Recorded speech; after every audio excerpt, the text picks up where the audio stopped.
Welcome to social post. నేను Nihal. So technical అనాలిసిస్లో RSI అంటే ఏంటి, ఎంఏసిడి అంటే ఏంటి, దీని గురించి మాట్లాడడానికి లలితేంద్రనాథ్ గారు ఉన్నారు, స్టాక్ మార్కెట్ ట్రేడర్. ఒకసారి మన సార్తో మనం మాట్లాడదాం. Hello sir, welcome to social post. Hello. Sir, ఇప్పుడు ఆర్ఎస్ఐ అంటే ఏంటి, ఎంఏసిడి అంటే ఏంటి? ఆర్ఎస్ఐ అంటే రిలేటివ్ స్ట్రెంగ్త్ ఇండెక్స్. అది ఒక ఆసిలేటర్. ఓకే. సో ఇండికేటర్ వేరు, ఆసిలేటర్ వేరు. సో ఆర్ఎస్ఐ అనేది ఒక ఆసిలేటర్. అలానే ఎంఏసిడి అంటే moving average convergence and divergence. అది కూడా ఒక ఆసిలేటర్. అయితే జనరల్గా ఇప్పుడు ఫర్ ఎగ్జాంపుల్ ఆర్ఎస్ఐ ఉందనుకోండి. RSI default settings 70-30. అంటే ఆర్ఎస్ఐ లైన్ కనుక 17 టచ్ చేస్తే అక్కడి నుంచి మార్కెట్ పడిపోతుందని, 13 టచ్ చేస్తే అక్కడి నుంచి మార్కెట్ పెరుగుతుందనేసి ఒక అజంప్షన్ అనమాట. దీనికి ఒక్క ఆర్ఎస్ఐ మీదే మీరు యూట్యూబ్లో అంటే స్టాక్ మార్కెట్ బిగినర్స్ అనేవాళ్ళు ఎవరన్నా కానీ ఫస్ట్ నేర్చుకునేది ఆర్ఎస్ఐ. తెలుసో తెలియకో అందరూ అదే నేర్చుకుంటారు. ఎందుకంటే చాలా సింపుల్గా ఉంటుంది. ఓకే, 70 దగ్గరికి వెళ్తే పడిపోతుంది, 30 దగ్గరికి వెళ్తే పెరుగుతుంది అనే సింపుల్ లాజిక్ చాలా ఈజీగా ఉంటుంది కదా అని అది నేర్చుకుంటారు. కానీ అది కాకుండా ఆర్ఎస్ఐని కొంతమంది 60-40 అని, 50-50 అని ఇలా రకరకాల సెట్టింగ్స్తో ఎక్స్ప్లెయిన్ చేస్తూ ఉంటారు. ఎన్ని రకాల సెట్టింగ్స్ మార్చినా అసలు ఆర్ఎస్ఐ అంటే దాని బ్యాక్గ్రౌండ్ ఏంటి, అది మనకి మార్కెట్ని ఎలా ఇండికేట్ చేస్తుంది అనేది తెలుసుకోవాలి. సో ఇప్పుడు పేరేంటి, రిలేటివ్ స్ట్రెంగ్త్ ఇండెక్స్. అవును. అంటే ప్రైస్ యొక్క స్ట్రెంగ్త్ని డిఫైన్ చేసే ఇండికేటర్ అది. ప్రైస్ యొక్క స్ట్రెంగ్త్ని అంటే ఇప్పుడు ఆర్ఎస్ఐని కరెక్ట్గా మీరు అర్థం చేసుకోవాలంటే ఫర్ ఎగ్జాంపుల్ 100 రూపీస్లో ఒక స్టాక్ ఉంది. 100 రూపీస్లో ఉన్నప్పుడు ఆర్ఎస్ఐ 30 దగ్గర ఉంది. సో జనరల్గా ఏమనుకుంటారు అందరూ, ఓకే 30 దగ్గర ఉంది, ప్రైస్ 100 దగ్గర ఉంది, ఓకే నేను 100 రూపీస్లో బై చేస్తా అనుకుంటారు. కానీ అది 100 రూపీస్లో మీరు బై చేసిన తర్వాత ఒక 102 రూపీస్కి వెళ్ళింది. 102 రూపీస్కి వెళ్ళేసరికి ఆర్ఎస్ఐ 70 టచ్ అయిపోయింది. అంటే మీకు పెరిగింది 2 రూపాయలే, కానీ ఆర్ఎస్ఐ స్పీడ్గా 17 టచ్ చేసేసింది. అంటే మార్కెట్లో స్ట్రెంగ్త్ లేదు, ఇది ఫేక్, మళ్ళీ పడిపోతుంది మార్కెట్ అని అర్థం. అవును. కానీ మీకు 100 రూపీస్లో స్టాక్ ఉంది, ఆర్ఎస్ఐ 30లో ఉంది, మీరు బై చేశారు. ఆర్ఎస్ఐ 110-115కి వెళ్ళిన తర్వాత అప్పుడు మీకు అంటే ప్రైస్ 100 నుంచి 110కి వెళ్ళిన తర్వాత అప్పుడు మీకు ఆర్ఎస్ఐ 70కి టచ్ అయింది అనుకోండి. అంటే దాని అర్థం ఏంటి, మార్కెట్లో స్ట్రెంగ్త్ చాలా ఎక్కువ ఉంది. సో అది అంత ఈజీగా పడదు. ఇప్పుడు జనరల్గా ఏం చేస్తారు, 70కి టచ్ అయిపోయింది కదా ఇక పడిపోతుందని అక్కడ సెల్ చేసేస్తారు చాలామంది. పడదు, అది 110 నుంచి 120కి వెళ్ళిపోతుంది. ఎందుకంటే స్ట్రెంగ్త్ ఎలా ఉంది, చాలా స్లోగా మూవ్ అవుతుంది.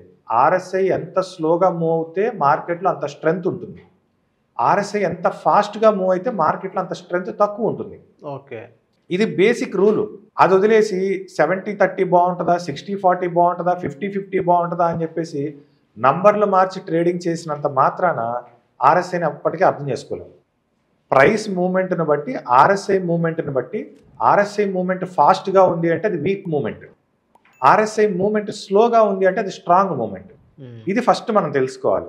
దాని తర్వాత మీకు నచ్చిన సెట్టింగ్స్ మీరు పెట్టుకోవచ్చు. 70-30 పెట్టుకుంటారా, 60-40 పెట్టుకుంటారా, మీకు నచ్చింది మీరు పెట్టుకోవచ్చు. బట్ ఆ స్ట్రెంగ్త్ని తెలుసుకోవాలి మనం. ఆర్ఎస్ఐ అనేది మార్కెట్ అంటే ప్రైస్ యొక్క స్ట్రెంగ్త్ని డిఫైన్ చేస్తుంది. ఓకే, ఇది ఆర్ఎస్ఐ. అలానే ఎంఏసిడి. ఎంఏసిడి అంటే ఏంటంటే కన్వర్జెన్స్, డైవర్జెన్స్. కన్వర్జెన్స్ అంటే రెండు ఒకటే డైరెక్షన్ చెప్పాలి, డైవర్జెన్స్ అంటే రెండు విపరీత అంటే రెండు ఆపోజిట్ డైరెక్షన్ చెప్పాలి. సో కన్వర్జెన్స్ అంటే ఏంటి, మీకు ప్రైస్ అప్ ట్రెండ్ మూవ్ అవుతూ ఉండాలి, ఎంఏసిడి కూడా అప్ ట్రెండ్లో ఉండాలి, దాన్ని కన్వర్జెన్స్ అంటాం. ప్రైస్ డౌన్ ట్రెండ్లో ఉంది, ఎంఏసిడి అప్ ట్రెండ్లో ఉంది, లేదా ప్రైస్ అప్ ట్రెండ్లో ఉంది, ఎంఏసిడి డౌన్ ట్రెండ్లో ఉంది, that is called divergence. So convergence ఉన్న మార్కెట్ పాజిటివ్ మార్కెట్, కన్వర్జెన్స్ ఉన్న market one direction market. Positive అని కాదు, వన్ డైరెక్షన్ మార్కెట్. అది పాజిటివ్ అయినా నెగిటివ్ అయినా వన్ డైరెక్షన్ మార్కెట్ కన్వర్జెన్స్ అంటే. డైవర్జెన్స్ అంటే ఏంటంటే ఇప్పుడు మీరు ఒక స్టాక్ కొన్నారు, స్టాక్ పెరుగుతుంది, కానీ ఎంఏసిడి ఏం చెప్తుంది, డౌన్ ట్రెండ్ చూపిస్తుంది. ఓహో, స్టాక్ పెరుగుతున్నా ఎంఏసిడిలో డౌన్ ట్రెండ్ కనిపిస్తుంది అంటే at any point of time అది డైరెక్షన్ చేంజ్ అయ్యే అవకాశం ఉంది, ప్రైస్ డైరెక్షన్ చేంజ్ చేసే అవకాశం ఉంది. అలానే కంటిన్యూ డౌన్ ట్రెండ్లో ఉంది ప్రైస్, కానీ ఎంఏసిడి కింద నుంచి మీకు బాటంలో అప్ ట్రెండ్ చూపిస్తుంది. ఓకే, డౌన్ ట్రెండ్ ఏదో ఒక సిచ్యువేషన్లో టర్న్ అయ్యే అవకాశం ఉంది అనేది చెప్తుంది అనమాట.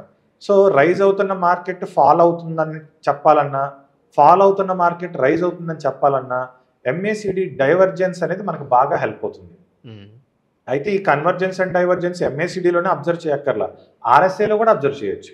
ఓకే, కన్వర్జెన్స్ అండ్ డైవర్జెన్స్ అనే ప్యాటర్న్ మీకు ఆర్ఎస్ఐలోనూ అబ్జర్వ్ చేసుకోవచ్చు, ఎంఏసిడిలో కూడా అబ్జర్వ్ చేసుకోవచ్చు. ఓకే సార్, ఇప్పుడు వాల్యూమ్ అనాలిసిస్ అంటే ఏంటి సార్? ఇప్పుడు వాల్యూమ్ అనాలిసిస్ అంటే ఇప్పుడు ఫర్ ఎగ్జాంపుల్ మీరు ఒక స్టాక్ని ఒక పర్టికులర్ ప్రైస్లో కొందాం అనుకుంటున్నారు. లెట్ సపోజ్ ఒక స్టాక్ 300 రూపీస్ ఎంతో ఉంది, 300లో మీరు బై చేయాలి అనుకుంటున్నారు. సో 300లో మీరు బై చేయాలి అనుకుంటున్నప్పుడు అక్కడ వాల్యూమ్ ఎలా ఉంది, అది బయింగ్కి ఫేవర్గా ఉందా వాల్యూము, లేదా సెల్లింగ్కి ఫేవర్గా ఉందని తెలుసుకోవాలి.